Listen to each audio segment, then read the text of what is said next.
Road नहीं तो vote नहीं।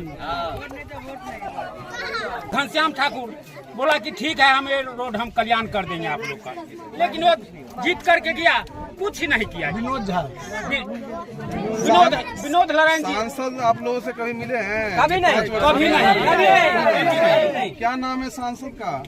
अशोक यादव। अशोक यादव नाम जानते हैं? 5 वर्ष में कभी नहीं मिला।